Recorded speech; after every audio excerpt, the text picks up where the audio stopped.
So as I mentioned in the previous video, or in the video of the Santa Fe Trail Rendezvous 2024, here's the aspen all cut up into little chunks. I have a paint can ready to go to char that and make the charcoal.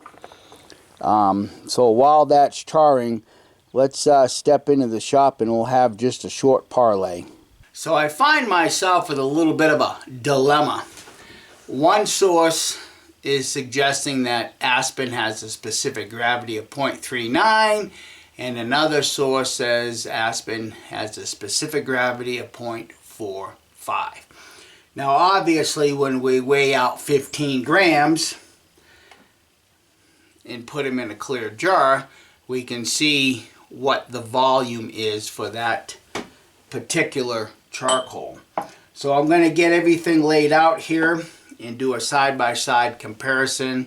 My control is willow. We know that has a specific gravity of 0.39. And also red cedar, we know has a specific gravity of 0.48. So I'll weigh out 15 grams of each of those and do a side-by-side comparison volume-wise, and we should be able to get close to what the specific gravity is. And at the same time, maybe I might be able to get a little bit more of a precise volume-wise with my junipers. Junipers listed as low to medium. Now we want to bear in mind that as I do this, European alder is 0.43. So if indeed the aspen is 0.45, then I would be almost expecting to see results close to Swiss. Almost, but time will tell. So let me get these measured out so we can have a look-see as to what aspen is as it pertains to specific gravity. Yeah, coming along nicely, a nice slow burn. So for your friends that have been following this channel for a while, my interest in homemade black powder is in particular with the specific gravity of the charcoal. And I've shown before, and I'll repeat it here. This is 15 grams of willow. At 0.39, this is how it's represented in volume. Okay, now I have the red cedar. This is 15 grams of red cedar at 0.48. This is how it is represented in volume. Now for the aspen, because there's a confusion as to whether aspen is 0.39 or 0.45. And the source that says aspen is 0.39 is incorrect. As we can see, this is 15 grams of aspen. And I would venture to guess it's right at 0.45, because here's your red cedar at 0.48. And I don't know how well the camera can pick it up. Looking through the view screen, I think you can see that the aspen is a little bit lower. Okay, let's remove the willow, because ultimately I want to see if I can determine what the specific gravity of my junipers are, because everything that I've researched just says they're low to medium. So there's my juniper, 15 grams right there. 0.45 on the aspen, 0.48 on the red cedar, and you can see that my juniper is probably about a 0.50 low to medium. And I think you friends can visibly see that the juniper and the red cedar are just right on par with each other. And there again, that's probably why my juniper burns real clean, burns efficiently. So at this point, I'm going to put the charcoals back in their respective containers, and I'm going to go make 100 grams of gunpowder with aspen as the charcoal. And the next time I turn this camera on for this little project, I'll be shooting it through my chronograph. Stay tuned. So before I get on to the burn test portion of this video, when I was at the Santa Fe Trail Rendezvous, I acquired some Swiss 3F, got some more Schutzen 3F. I still have plenty of my GoX 3F, and I have some gunpowder that I made with Aspen as the charcoal. And basically what I want to do is just do a 70 grain weight test in my scale, comparing the three factory gunpowders to see if they're consistent with the density of their gunpowders, and then be able to determine how much more grains I would have to add to my Aspen gunpowder to match the weight of these factory gunpowders. So I'm going to get repositioned here, and I'll just quickly show the camera when I get to each point so you can see where I'm at with this. So you can see the scale. She's set at 70 grains. This is 70 grains of Schutzen. I don't know how well. I think you guys can probably see that I'm right at the 70 grain mark. And this is not settled, it's just static. Okay, so let's see how this weighs on the RCBS scale. Alright, there's the powder, and there's the scale. It's past 70 grains. So I'm going to scoop some of that out until she's level, put it back into the measurer, and see where it is. There's the scale, balanced. There's the gunpowder. And this is what's in the paper plate that I had to take out to balance. Now I'm going to weigh this and see how much more heavier the Swiss gunpowder is. Okay, so balancing out what is actually left over in these equations, my RCBS scale is showing 6.5 grains. Now, how many feet per second in volume is that going to add if you think you're only shooting 70 grains, but you're actually shooting 76.5 grains? So there's the Schutzen, 70 grains by volume. Now look at the scale. So when you're trying to compare Swiss to Schutzen and you're getting less feet per second in volume, that's because you're shooting less powder. So let me figure out what I need to add. So I just added a full scoop, 3.3 cc's, and you can see where the scale is. So I'm going to try to remove it, balance it out, and see if I can figure out what we have here. So you can see the scale's balanced, and that little bit's what I had to remove to balance the scale. Okay, wanting to know what 0.3 cc's and the scale weighs, I have 4.9 grains.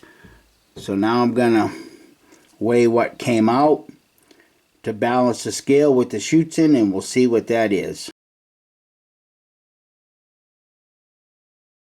So there's the 70 grains by volume of the Aspen, and as expected, it's quite a bit lighter. So I'm going to put enough gunpowder in there by weight and transfer it into this powder measurer and see where it's at, and that should tell us how much I need to add to the flask here, to the powder measurer, to equal a certain weight by volume. So there's the scale zeroed out, and I added about 10 grains, but when I put it in the powder measurer we'll see a little bit more precisely. Yep, I was right. I had to add 10 grains to equal the weight and volume of 70 grains. So basically, what does this information at least tell me. Well, obviously, Schutzen is making a much more denser gunpowder, and that's probably the reason why you're getting much more feet per second with your 70 grains as opposed to Schutzen or even Goex. And for me, from my perspective, that's not all that impressive, because if you're getting X amount of feet with Swiss at a given volume and you want to equalize that, say with Schutzen, add 5 grains and you're going to equal that of Swiss. Add a little bit more to Goex and you're going to equal Swiss. And when it comes to my homemade gunpowder, even though I'm pucking it with a 12-ton jack, add 10, 15 grains, maybe 20 grains, and I'm going to equal that of Swiss. So as far as I'm concerned, I'm not all that impressed with the scale. But now I'm going to go do some burn tests. 30 grains of Swiss by volume.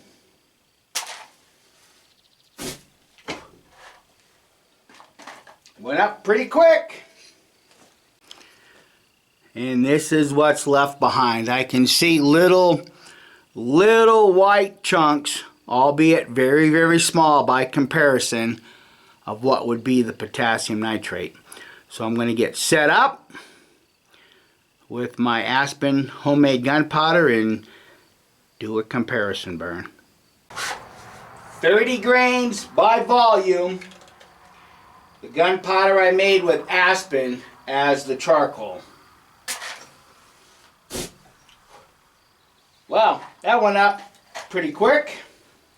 Guys, judge for yourselves. Compared to Swiss, I can see little tiny pieces of KNO3, just like the Swiss. But until I get it down gun barrel and see what it does there, I'm going to do one more burn, guys, just simply because somebody had asked in the comment section if I was going to do a burn test with the Spectracide KNO3 that I purified. And that's what I'm going to do right now. What I just did with this Aspen was with factory KNO3. So let me get reset up, enjoy the deer, and I'll be right back at you.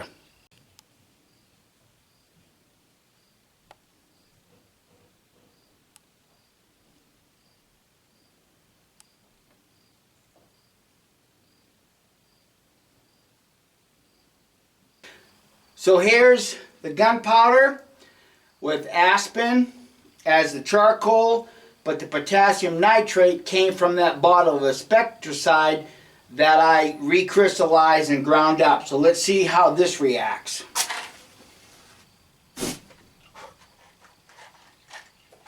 I'd say it's pretty damn quick. Okay, there's the result. As far as I'm concerned, it's no more dirtier than the burn test I did with the factory KNO3. And I would dare say it's almost as clean as the Swiss. But as far as any unburnt potassium nitrate, the little white clumps, it's just not there. So this will wrap it up for this video. I want to thank everybody for watching. I hope you'll give it a thumbs up and share it with your bestest of buds. I still have a few more pucks to dry and grind up and put into their respective containers. This is the factory potassium nitrate, and this is the stuff that I purified. I'm keeping them separate until I can get out and shoot them through my long gun, through a chronograph, and see if there's any feet per second different in volume when it comes to these two gunpowders that are made with, well, actually factory potassium nitrate and that Spectracide purified. I just want to interject something right here. When I first started making gunpowder, Spectracide is what I used. And I didn't have any problem burning those gunpowders whatsoever. Yeah, there was a lot of dirt and fouling left behind, but like everybody experimenting, making their own homemade gunpowder, we're all attributing that to the charcoal source. So bear that in mind as we, go through these videos in testing these gunpowders out. So everybody have a wonderful day, and we'll catch you on the shooting range when I can get some good weather. Next few days is supposed to be really rainy and cloudy through New Mexico, and we have been getting some much needed rain. So anyhow, thanks for watching, and everybody have a wonderful day. Bye.